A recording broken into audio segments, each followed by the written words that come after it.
When the Sound Hits the Walls is a documentary series about Hyde Street Studios located in the heart of San Francisco. They've produced some of the most iconic recordings by musicians like the Grateful Dead, Green Day, and Tupac, to name just a few.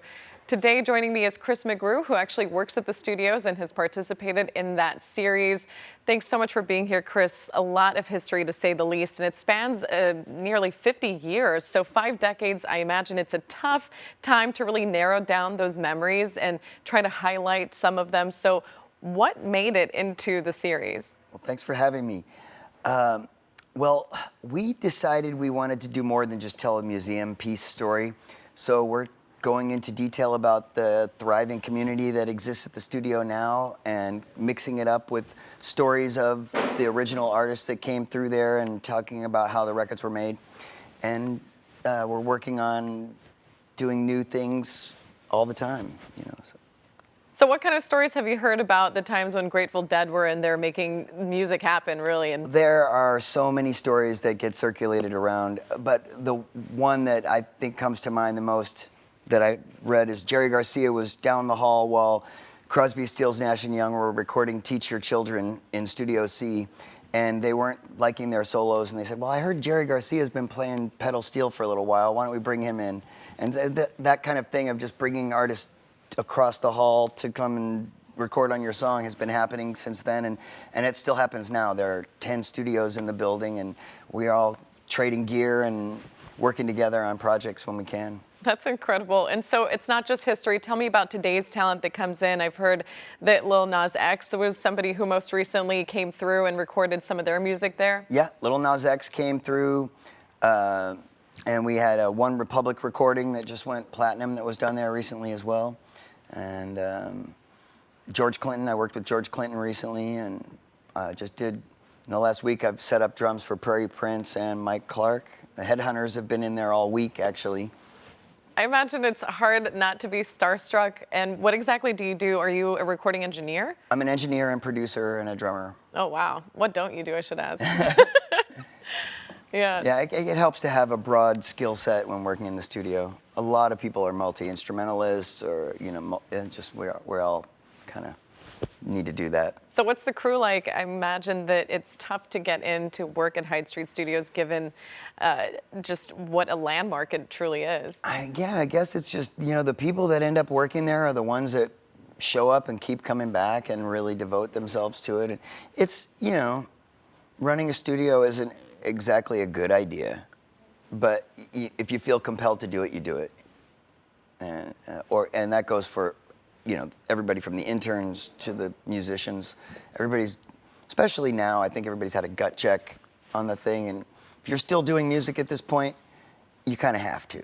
And you've got to love it, I'm sure. But Hyde Street Studios, as I mentioned, is in the heart of San Francisco, but of course it's a challenging neighborhood. The Tenderloin comes with some tough areas to get around. So has it produced a sort of problem in trying to bring more talent in and these artists to come record there, or does the legacy keep them coming? It's a little of both. I think the neighborhood sometimes, you know, scares people off potentially, but you know, the sound of those rooms is really the important thing that brings people back. It just sounds so good in there. They built them to be studios, and the behavior of the sound, the way the reflections are controlled, it really makes things sound magical, and that keeps people coming back. And apart from the history of it and the talent that's come through, what do you think sets the studio apart from others? Well, aside from the acoustics, it's the community. You know, Michael Ward has done a wonderful job over the last, you know, since 1985. He's run it exclusively, and he's brought in like a co-op kind of a model and rented out a lot of the offices and the echo chambers and the main studios, which I'm a part of one of. And by doing that, he's brought in a lot of new, fresh energy and lots of different people, and it's a thriving community. It's a really great place to be. So it sounds like it's very much alive to this day. It is. I mean, people are still coming in and thinking, okay, how can I get this done? I need to make this record, and they've never made a record before, and they need to do it, and we help them do that, and it's the same kind of attention and care that we give to the major label artists. So you still have a bunch of newcomers coming in who can afford to record there and put on their first record. So what's it Right. like to see them through the process? And then have you seen anybody who really stood out and you're like, maybe this will be a story years to come that we got to tell? Well, I'm working with some great artists right now. I'm working with Orbit 17, this band right now, and they're really amazing. It's their first album, and watch out for them. All right. So what can people look forward to in this docuseries?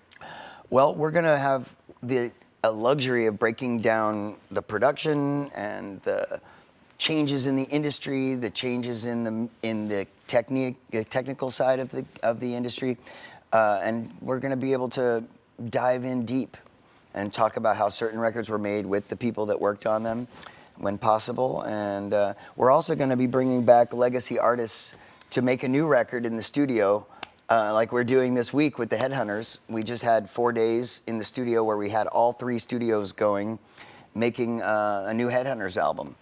And it was all filmed for the documentary, and we're gonna be doing that a bunch more times, hopefully in every episode. And so we're gonna hopefully spawn some new recordings and give people an insight into the process that way. So I'm really excited about that. Yeah, that is thrilling. And so where can people watch this documentary?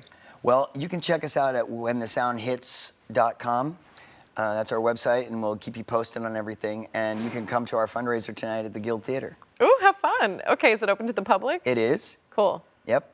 It is featuring the Headhunters as the headliner, and my band Seal Party will be opening.